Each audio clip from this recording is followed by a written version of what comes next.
Hello bachcho, let's read our question. So our question says, there are some example of diary or journal entries in the before you read section. Compare these with what Annie writes in her diary.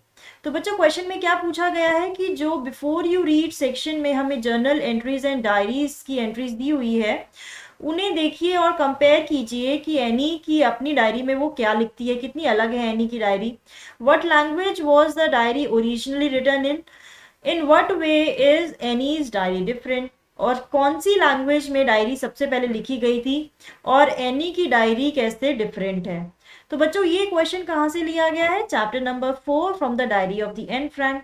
और हम सब ने ये चीज़ पढ़ी है कि before you read section में हमें कुछ जनरल एंट्रीज दी हुई हैं कि किस तरीके से हम अपनी फीलिंग्स को या तो हम जर्नल्स में लिख देते हैं, मेमोइर्स लिखे जाते हैं, ठीक है, और आपकी डायरी भी हम लिखते हैं, डे टू डे लाइफ की एक्टिविटीज़ उसमें बताते हैं या हम किस तरीके से हमारा दिन स्पेंड हुआ है ये बताते हैं, और लॉग्स भी लिखे जाते हैं. लेकिन एनी की डायरी इन सब चीज़ों से कैसे अलग है? Because she wrote her diary while she was hiding with her family in the annex, and it was the time of World War II. Okay, we all know about is Nazis Germany's occupation, है ना, कि Nazis ने Germany को किस तरीके से occupy किया था, and the Nazis were persecuting Jewish people.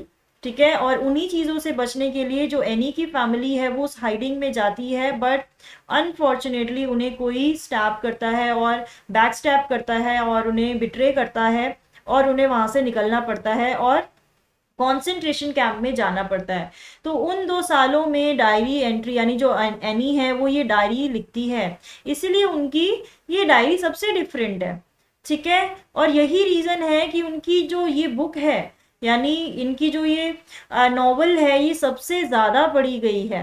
ठीक है, the story of the young girl सबसे ज़्यादा पढ़ी गई है वर्ल्ड में. ओके, तो चलिए समझते हैं हम अपना आंसर. हमें पॉइंट्स तो बहुत सारे मिल गए हैं कि एनी की डायरी किस तरीके से अलग है.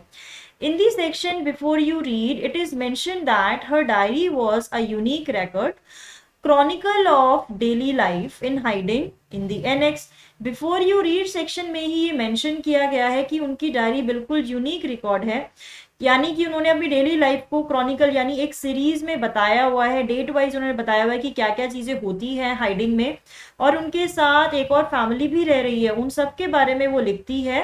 ठीक है, और वो कहाँ छुपी हुई है अभी? She is hiding in the annex. यानी एनेक्स क्या जगह होती है बच्चों? यानी कि उनके जो डैड थे, ठीक है, वो उनको लेकर गए थे अपने ऑफिस की बिल्डिंग में ही, एक छुपने की जगह थी. ठीक है, तो एक्सटेंडेड पार्ट था उनकी बिल्डिंग का, ऑफिस बिल्डिंग का, वहीं पर ही वो लोग छुपे हुए थे. अब in her diary she mentions that no one would be interested to read the music of a 13-year-old. ठीक है, तो अपनी डायरी में ही वो खुद मेंशन करती है कि शायद मेरी डायरी पढ़ने में कोई भी इंटरेस्टेड नहीं होगा कि 13 साल की लड़की का परसेप्शन और वो अपनी लाइफ में क्या करती है, उसकी थिंकिंग क्या है, ये पढ़ने में कौन इंटरेस्टेड होगा. Her diary was originally written in Dutch language में लिखी गई थी. तो यानी खुद एनी को ऐसा लगता था कि उनकी डायरी बहुत ही कैजुअल है, बहुत ही यानी ऑर्डिनरी है. But on the contrary before you read mentions that it became one of the most widely red books in the world. ठीक है, ये बिफोर यू रीड सेक्शन में मेंशन किया गया है कि जो उनकी बुक है वो मोस्ट वाइडली रेड बुक बन गई है.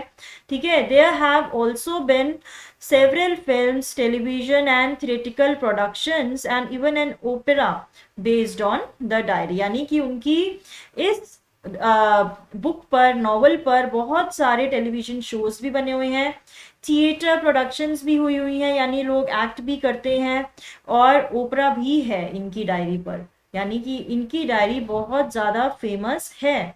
ठीक है, इसीलिए उनकी डायरी बहुत डिफरेंट है. तो बच्चों, I hope you must have understood the answer. All the best.